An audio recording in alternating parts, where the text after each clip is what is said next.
Hello students, once again I welcome you all.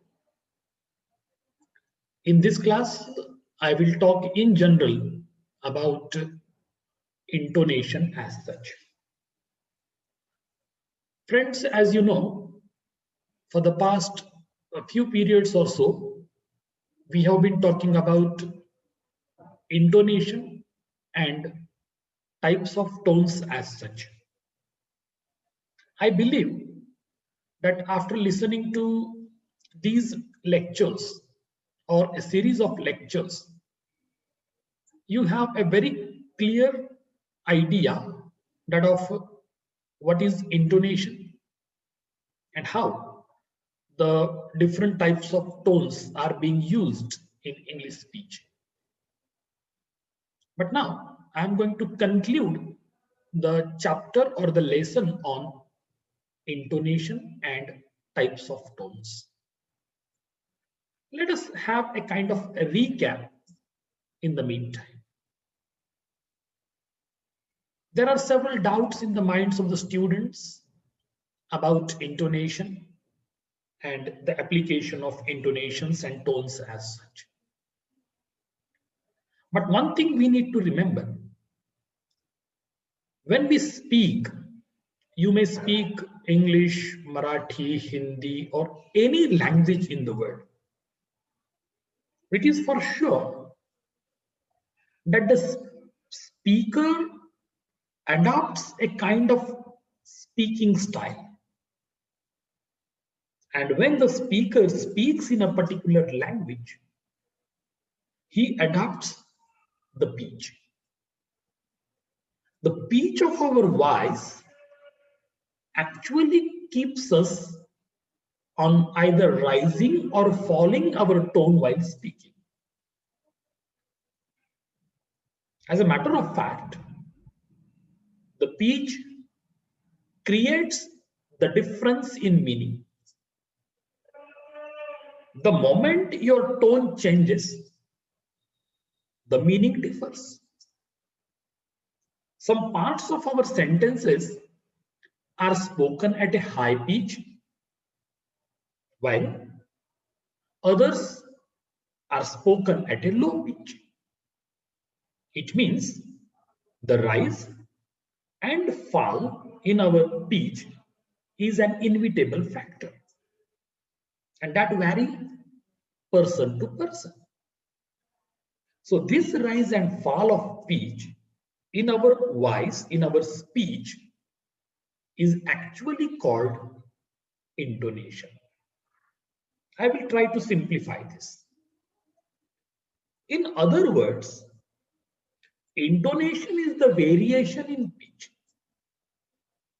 It is done by the speaker by slackening to tightening our vocal cords and the sounds that we create from our oratory system.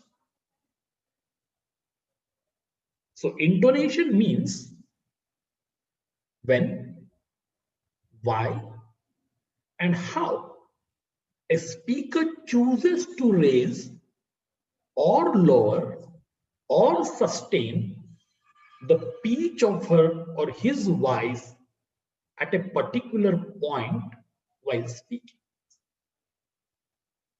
These choices are as much a part of the grammatical system of the particular language that we adopted for communication. As you know, while speaking in any language, the adherence of the rules of grammar makes a big sense in speaking. Likewise, whenever we speak to anybody, we need to express properly what exactly we intend to express. So, using proper tone is also expected from a speaker. When we talk about intonation in general, and as far as intonation in English, actually it is the tool for achieving at least 5 different aims while communicating with the people. You have expressing new information, that is the aim number 1. Second, showing contrast. Third, expressing meaning. Fourth, showing pronunciation.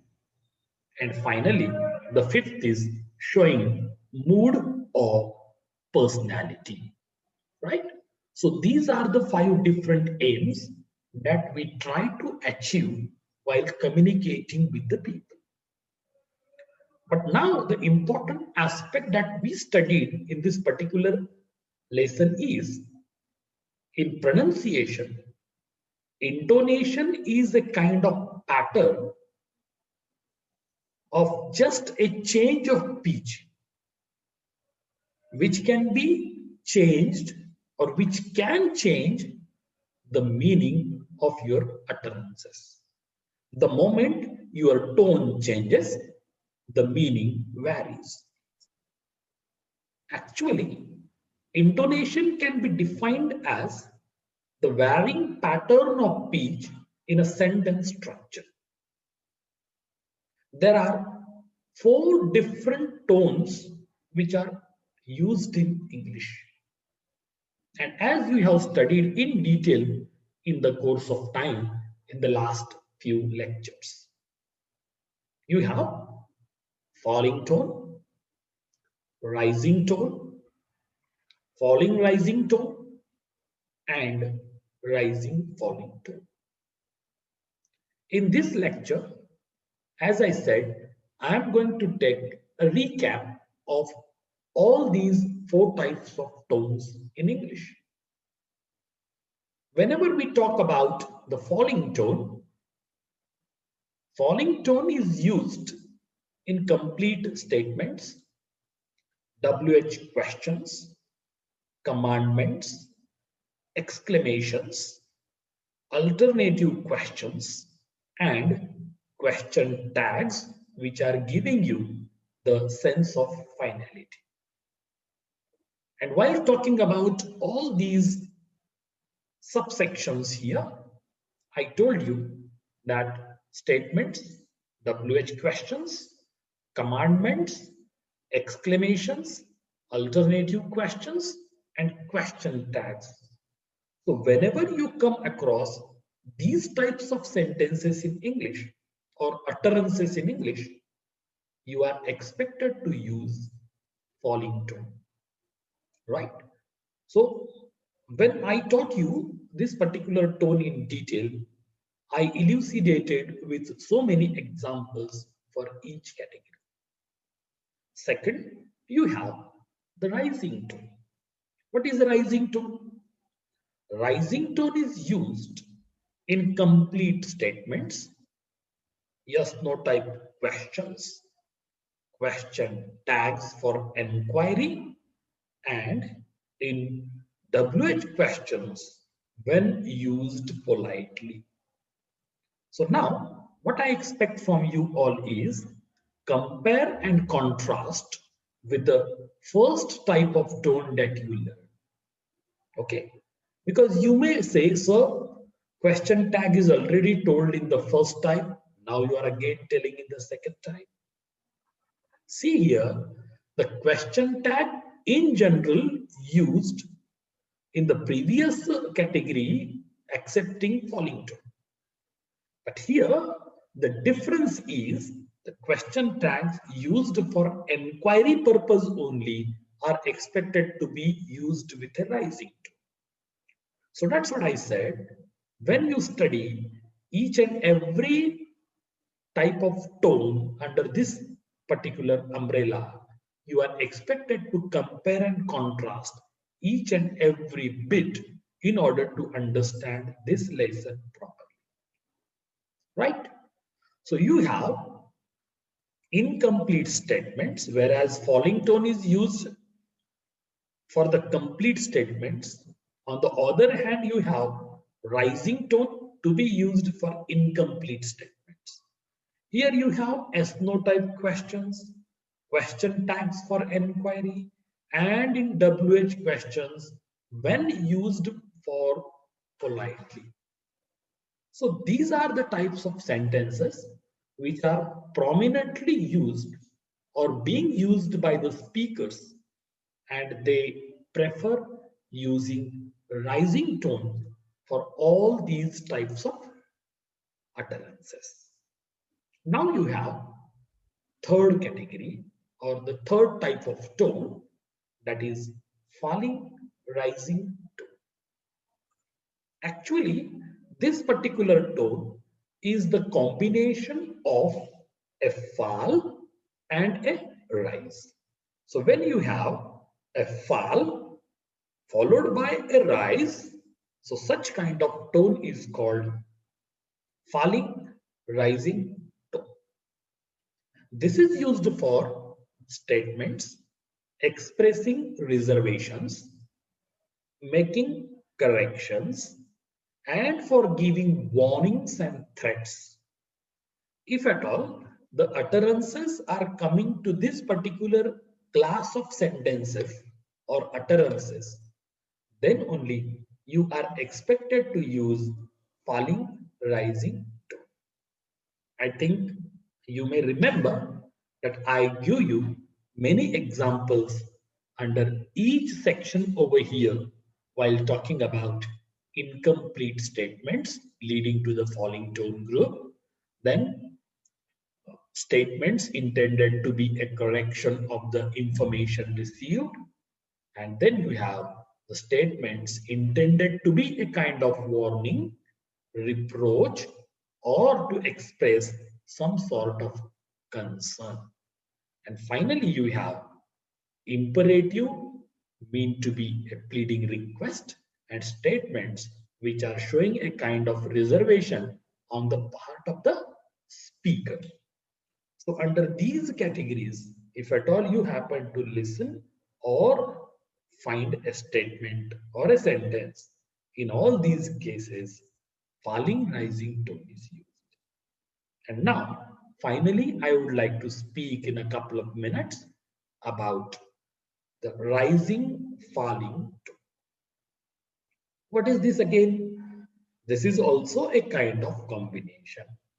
But first, you come across a rising tone, sorry, you come across a rising tone followed by a falling tone, right? Rising tone followed by a falling tone.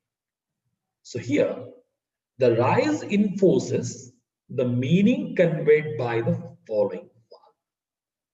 In addition, the initial rise may indicate warmth, sarcasm kind of expressions. So probably you may remember the kind of sentences that I explained for your better understanding under this particular category. The statements which are showing enthusiasm or a kind of agreement come under this category. Similarly, you have the questions showing or expressing suspicion, doubt, indignation, incredulity, mockery. All such questions come under this particular class. You are expected to use rising falling tone. You have the imperatives expressing petulance, haughtiness kind of expressions. You are expected to use rising falling tone. And finally, the exclamations expressing sarcasm, irony, ridicule, and so on. So in such cases also, you are expected to use rising, falling tone. So this is how you might have learned all these things in this particular lesson. So this was just, as I said, this was just a kind of recap that I would like to take in this respect. Okay, so I'll just quickly read out a few sentences for your convenience and just find out whether you can apply the stress and the expected intonation or tone marks over there. Okay, how do you spend your day, Helen? Second, They are perfect for you. Third, these jackets are nice. Fourth, what kind of music do you like? Fifth, tell me about your brother and sister, Sue. Sixth, wow, is your brother working in the US Embassy? Seventh, he has an exhibition there. Eighth, what do you do after class? Ninth, what city was your English school in? 10th, do you want to play sometime? 11th, what a wonderful thing democracy is.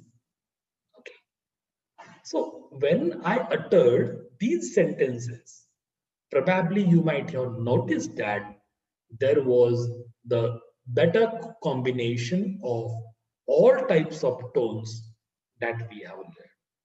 That is, some of the sentence were expected to be marked with the falling tone, or some with the rising tone, some with the falling rising and rising falling. So these are the four types of, what do you call it, tones in English, which are to be effectively used by every speaker. And that's all from my end for this particular class. Thank you very much for your patient listening.